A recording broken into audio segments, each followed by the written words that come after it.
What's up, everyone? Welcome back to Locked on Sharks, the premier hockey podcast covering your favorite team in the Bay Area. The Sharks are back on the ice again. The schedule is a little more solid here after spring break. So the Sharks are taking on the Vancouver Canucks for the second time this season, but they haven't played them in months. I think they played them early on in the year. So it's a new look Vancouver team. Lots of things have happened.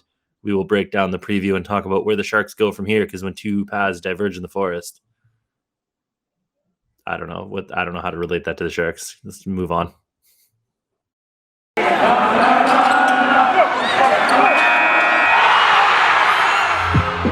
You're Locked on Sharks, your daily podcast on the San Jose Sharks.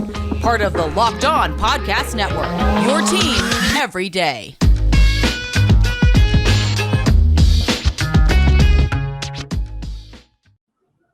I'm your host, Scott Demetrius. Back as always is co-host JD, the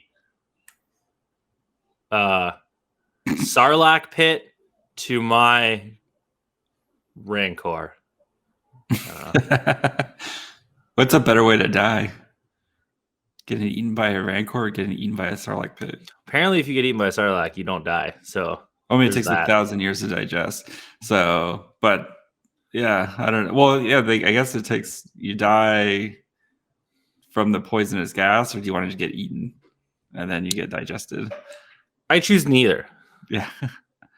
Actually, I've always, as kids, we're always like, oh, I want to live in the Star Wars times. And as an adult, you're like, that looks like not fun. It's like medieval times. It's like living back in medieval times where people just die of like random stuff all the time or something. Yeah. Or like, but like, I see why people join the Empire. It's like, hey, do you want a hot shower? Come join the Empire. You can have a hot shower anytime you want. Right? If you're just like a custodian on like a Star Destroyer, it's just like a little city in the sky. Who cares? Those things aren't getting destroyed. You know what I mean? Like how many of those big, huge mothers get destroyed? Like none. Yeah. So every once in a while, Yeah. But like not like unless there's a person willing to sacrifice himself and light jump into it, it's really not going anywhere. You're fine. Yeah, you're fine. So you're fine. It's fine. Yeah, there's like a bajillion escape pods anyway. So, and we know that the Empire doesn't shoot those down anyway. So yeah. But yeah, it's chase. We really don't want to talk about the Canucks game anyway. No, it's fine. I had a joke lined up, and then I went on a Star Wars thing because I just finished Book of Boba Fett, but I'm listening to a podcast. But I was gonna say today's episode is brought to you by sadness. I don't know. Actually, I'm not. I feel vindicated. I think it's relief. It's relief. You can finally accept what the Sharks are right now. So, I just like that I was right. You were right. I held on.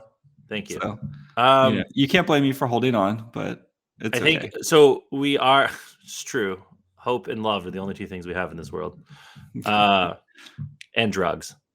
But we are recording this on Tuesday night, so we have stuff to do the next couple of days. So if the lines change a little bit over the next 2 days, we're sorry. We will tweet about it, but we just won't podcast about it.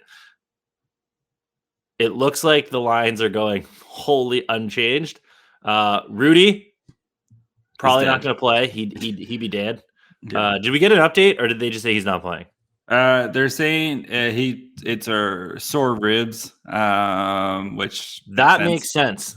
Yes. So they're saying probably not. There's a chance Thursday, but probably not. But they're hopeful for Sunday when they play Vegas that he should be back. But yeah, so I say 6 to 8 weeks, knowing the Sharks. He has double punctured lungs. Day-to-day amputation. Yes.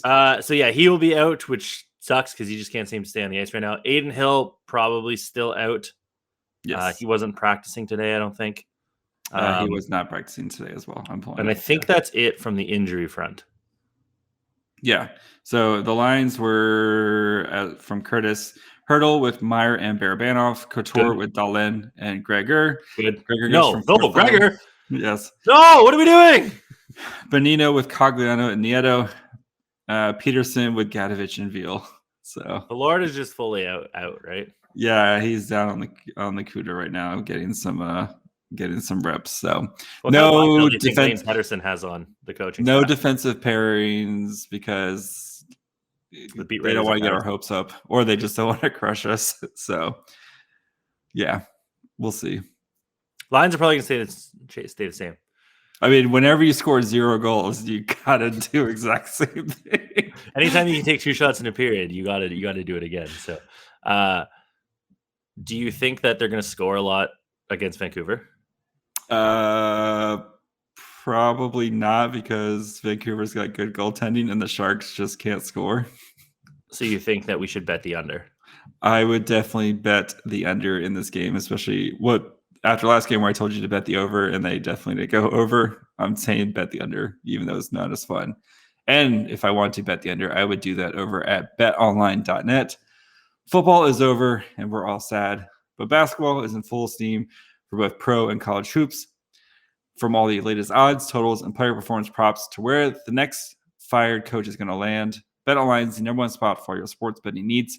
BetOnline remains the best spot for your sports scores, podcasts, other than this podcast, and news this season. And it's not just basketball. BetOnline.net's got you covered for hockey, boxing, UFC, right to Olympic coverage and information. So head over to their website today or use your mobile device to learn more about the trends in action. BetOnline, where the game starts.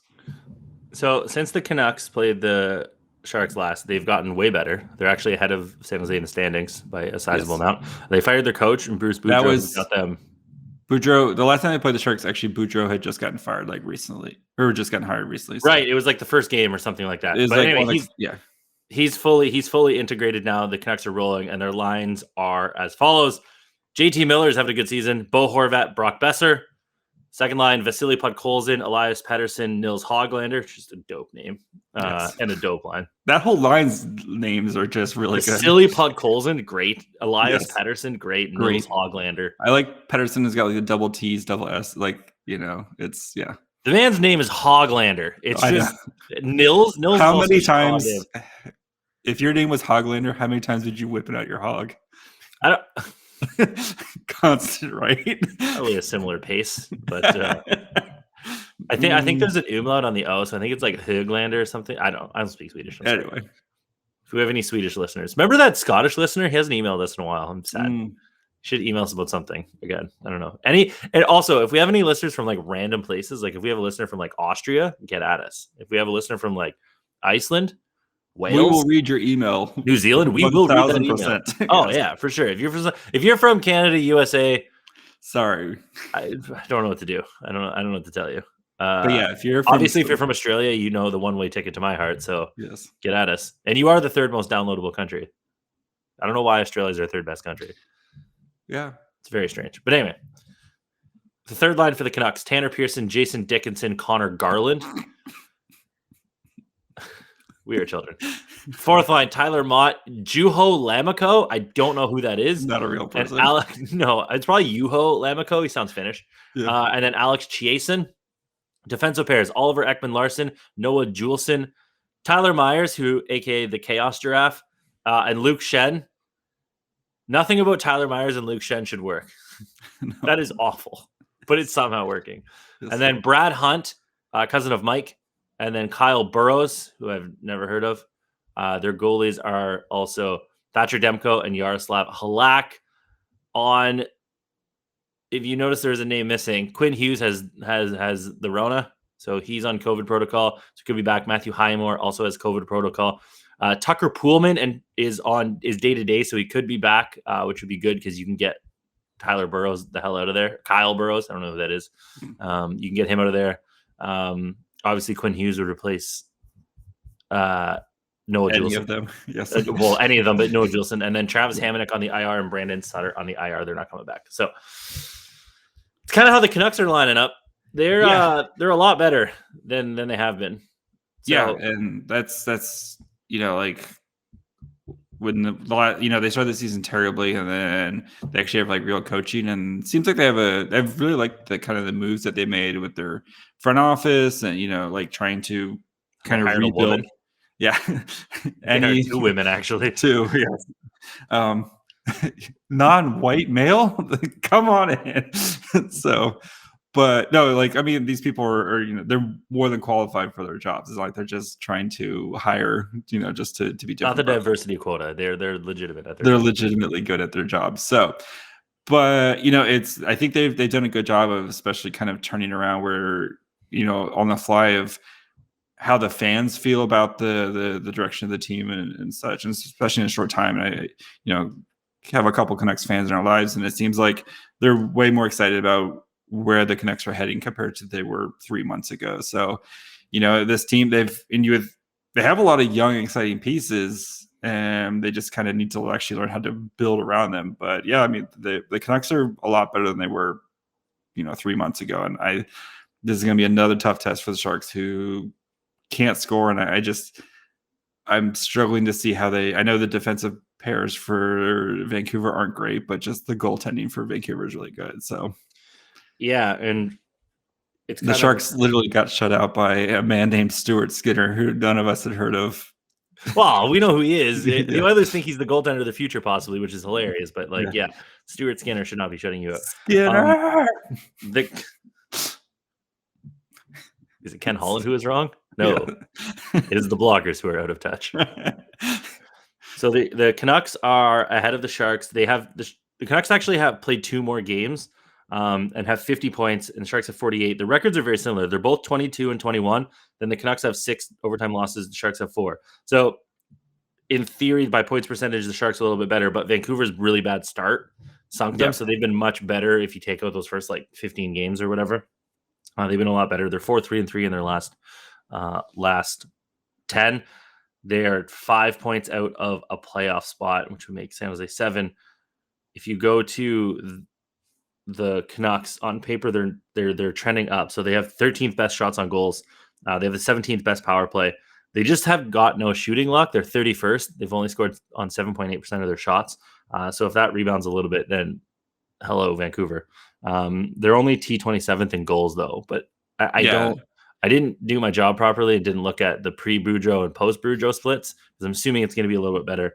And then on defense, their penalty kill is atrocious still. Yeah, it's the worst penalty kill in the league at 70%. So good. But they only allow 2.69 goals per game. They're T5th in the league. And they allow a middle of the road amount of shots, 31.8. But I mean, that's going to be lower for San Jose. So they're a lot of the stats are down the middle, but they've trended up recently since Boudreau. So that's, I think, where the danger lies. It's not so much that they have a McDavid that's going to murder you and Leon Draisaitl. It's that they're trending up and they're ascending, or they're trying to ascend. Mm-hmm. And the Sharks are clearly sinking. Yeah, and I think if the Sharks are going to win this game, they have to take advantage on special teams, because that is, I know the Sharks power play has been bad, but like you said, the penalty kill it's got a 70% clip for the Canucks. That means 30% of the time they give up a goal. So on the power play, that power play 1 has to do something, because God forbid, we know the power play 2 is just wasted ice time right now. But that power play 1 it has all the good players are on power play 1. Yes, it has. I think they've scored the same amount of goals. It has to do something in this game. Like, if you're going to have any chance to win, the power play has to do something, because 5-on-5 right now, the Canucks are the better team, and that's the only advantage the Sharks have in this game. And it's not even a great advantage. So the Sharks, this is why we've been saying the Sharks aren't very good, because they're 24th in goals, 23rd in shots on goal, 22nd on the power play, 21st in shooting percentage. They're good at faceoffs. And then on defense, hooray! They're 21st in goals allowed, which is bad. 21st means that they allow, they're 10th in most goals or whatever. Yeah. They're 15th in shots on goal allowed. They're 5th on the penalty kill, though. But they take the 9th most amount of penalties. So good thing their penalty kill is good. But if you notice, everything else is in the 20s. Yeah, it's a bottom third of the league. That makes you bad. So if you go good, it's the top third. Mediocre is the middle third. Decent, yeah. Yeah. Bad, and then there's atrocious, which is Arizona and Montreal, and that makes a nice even 10-10-10-10-10-10-2. Yes. So, and we're not saying they're Arizona or Ottawa or Montreal bad, but they're just Seattle bad. They're They're the next grade up. Yes. So. They're merely shitty. But I think so. I don't think we want to be the Negative Nancy podcast the whole time. But where do the Sharks go from here? Like, have we, as the guy who is holding on, you're that cat poster from when Marge gets the pretzel wagon. Because the cat just hanging there, baby. And she's like, copyright 1987. That cat is long gone.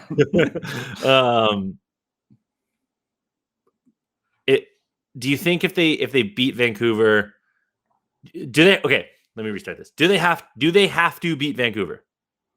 If they're trying to make playoffs, yes, they have to be Vancouver. No, actually, hold on. Let's redo this. I don't think if they want to think they're still in the playoff race. Yes, but also if they want to re-sign Tomas Hertl, because I think that should be because the playoffs are gone. You have to give up. Yeah, they're gone. I think you need to have a strong showing here, especially against the Pacific, right? Where you're playing Vancouver, you're playing, Vegas, you're playing LA 3 times in 4 games coming up. You're playing, yes, the LA. You're playing. You have to. I think this weekend is big. If the Sharks hold their own, they scratch out a couple wins. They don't get boat raced by Vegas. I think that's the big test of, because Vegas is very, very good. And I know that they've been doing a lot of injuries and stuff like that. But if you hold your own and you lose 4-2 against Vegas and you're not getting outshot 40-20 and you only have 2 shots in the second period type of thing, then maybe Hertl can maybe talk to himself into it a little bit. But if you're getting blown out, 6-1 against Vegas, and then he's probably gonna look around and be like, "Man, this sucks." So it'd be really fun winning a cup with the team. So yeah. Yeah. So is this the watershed weekend here? They have game 17th, 20th, 22nd, which is Tuesday. That's 3, and then 4, 5, 6, 7, 8, 9, 10, I think it's 11, 15. 12, 13, 14, 15. Yeah. So they have 15 games to go. It's March 21st or something like that. 20th, 21st. If they lose these 3 games, if they lose these 3 games, I think it's picture wrap, right? Yeah. What if they beat Vancouver, beat the Ducks, and lose to the Knights? And it's a respectable 4-2 type of game. It's whatever. Then we'll. Then I think it's basically status quo as how we. I think it's the same feeling that we were going into the All-Star break, where it's okay, they showed us something here, a tough stretch and stuff, but they have 6 games in the rest of February. Canucks home versus Canucks Knights, at Ducks, then home versus the Islanders, Bruins, Kraken. How many of those games do they have to win in order to be A, maybe try for the playoffs still somehow, and B, show that I'm just saying that's what they're trying to do here, and then B, keep Tomas Hertl? I think you got to win at least 4 of them. So you got to think Canucks, yep, Islanders, yep, Kraken, yep, and then you have to beat one of the Bruins, the Ducks, or the Knights. Yep. Go 4-2. And then you talk yourself into it. And then you play the Knights, the Predators, the Ducks. And just get curb stomped, yeah. Oh, interesting. And Sheng Peng of San Jose Hockey Now today had an article out about how Tomas Hertl, it's not exactly a done deal. Joe Will was very optimistic, but Tomas Hertl's comments yesterday were a little well, let's pump the brakes. Yeah, then Elliot Friedman and his 32 thoughts. I think Hertl's already kind of made it clear, which everyone knows, that he wants term, and he deserves to ask for term for, because he's at that contract right now. So, yeah, I mean, it's going to be, if the Sharks do re-sign him, it's going to be great. Because you're yeah, we get Hertl back, but then you're falling into the Couture trap and such again, where it's 4 years into the contract, is Hertl going to be playing at anywhere near the caliber that he's playing at right now? So, and then you're just kind of on the same hamster wheel with it. So yeah, point 12 in Elliot Friedman saying, it says Tomas Hertl made it pretty clear to San Jose he wants term. Great. He's going to find out this week or next how the Sharks feel about it. So Elliot Friedman's as plugged in as anybody. Obviously, the official mouthpiece is Pierre LeBrun. But Yes. Doug Wilson is also dealing with health problems, so I don't know how that really throws a curveball into thing. But if you can't get LeBron, Elliot Friedman's equally as plugged in on these matters. So yep, it's not some rando. Yeah, it's not Dave Pagnotta the fourth period making stuff up. It's me. I'm making stuff up. It's JD Pagnotta of the fifth period. The next point, 13, looming over San Jose's cap situation is Evander Kane's appeal. Doesn't sound like that will be heard before the trade deadline. I've been told by several people it shouldn't affect Hertl talks, but this isn't expected to be settled by March 21st. So we knew that. Yeah, we know that. Yeah, but it's interesting that. So Hertl's obviously asking for that 8-year deal. Mm-hmm. I think cool. Shang, he had an article where he kind of thought it's probably going to be like. He's probably going to be the 8x8, basically just give him the Couture contract. Again? Didn't Vlasic get like an 8x8? Yep. Burns got an 8x8, basically. Vlasic got the 7. 7x8, but Burns got like the 8.2x8 or whatever. He got the 8x8 because he's obsessed with the number 8. Yeah. Oh!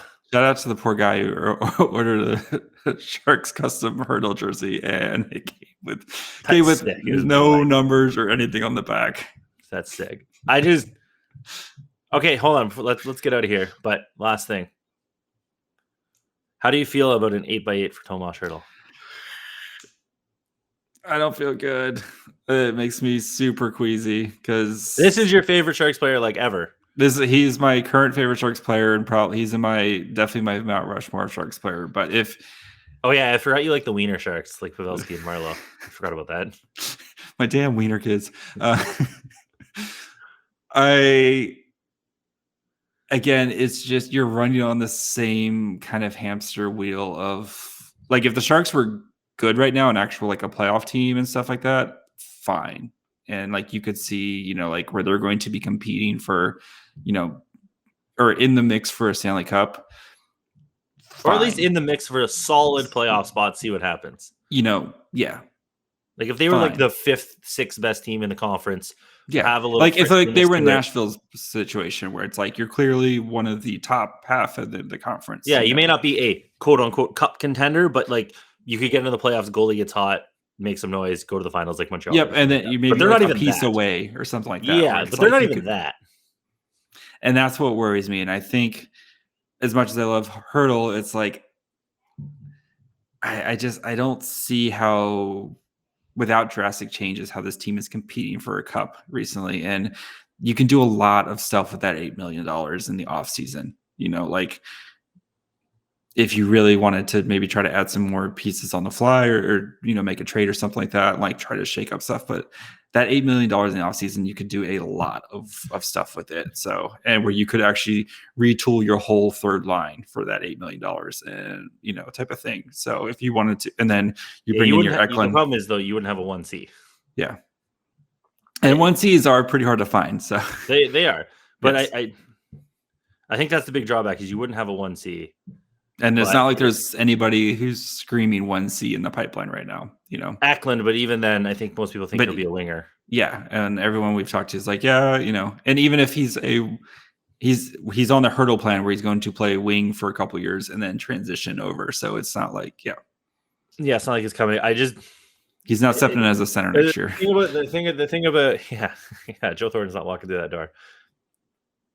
I just think that if you do trade Hertl, you have to get a center. You have to get real things. You can't trade like as nice as the Toffoli trade return was. Mm-hmm. And Tyler Pitlick is useless. That's not part of the thing. A second, unless you have all the Pitlicks. The power. It's like a Voltron, a Pitlick Voltron. God, imagine your last name was Pitlick. And you play next to Hoglander.